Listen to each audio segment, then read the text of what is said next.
So మీ ఊర్లో సావిత్రి గారి school ఉంది అన్నారు. మీరు అక్కడే చదివారా అండి? లేదమ్మా, లేదు. నేనంతా విజయవాడ చదువు అంతా. అచ్చా. విజయవాడలో ఫస్ట్ చదువుకుంది రోడ్ సైడ్ బడి. ఆహా. మన కాలువ, నీటి కాలువలు వెళ్తుంటాయి కదా, దాని పక్కనే చిన్న బడి ఉండేది, అక్కడ చదువుకున్నాం. కాన్వెంట్ స్కూల్కి అటువంటి వాటికి వెళ్ళలేదు. చదువుకుందేమో కాలేజ్ ఏమో rowdy college, SRR CVR college అని. అక్కడ అంతా గుండాయిజం, అమ్మాయిలను ఎలా ఏడిపిస్తాం, ఇటువంటివన్నీ నేర్చుకున్నాం.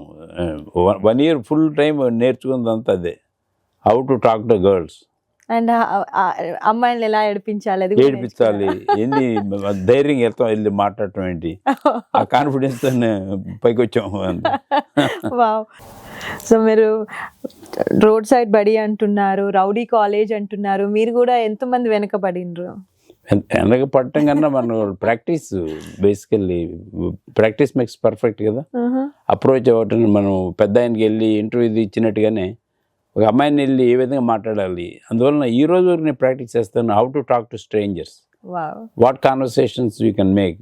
ఇప్పుడు when you go on the flight, by the time you go and get down, you become friends at least half a dozen people. So you develop, everybody has a story to say. It is how to get the story out of them. So based on the questions, non-imposing questions కాకుండా మామూలుగా ఆయన చెప్పింది correct అంటుంటూ అని అప్పుడప్పుడు చొరకేస్తుండాలి కదా. Then only the guy will say, are you listening or telling me something కదా.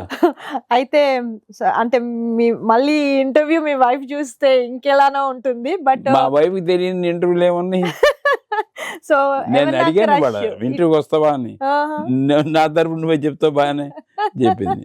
So మీరు ఇండియాలో ఏమైనా క్రష్లు ఎవరెంటన్నా పడ్డారు? క్రష్లు ఏంటి, క్రష్లు అప్పుడేంటి ఇప్పుడేంటి, ఎప్పుడు నువ్వు క్రష్లే. అయితే సుబ్బు గారు కూడా కాలేజ్ లో అన్ని చేశారు అయితే. లేకపోతే కాలేజ్ డిగ్రీ ఇస్తారు కదా. Good to know that. So మరి ఆ రోజుల్లోనే మీరు అంత రొమాంటిక్ గా ఉన్నారు, మరి అక్కడ మీకు ఎవరు ఉన్నమాట చెప్పించేవాళ్ళం. ఎందుకంటే we got to study, higher స్టడీస్కి వెళ్ళాలి కాబట్టి వీ వోంట్ మ్యారీ అని చెప్పేవాళ్ళం. But they always use to wait for me and kept in touch. ఉత్తరాలు రాస్తుండేవారు. సో అన్నీ చేసాం, ఆ టైంకి చేయాలి కదా.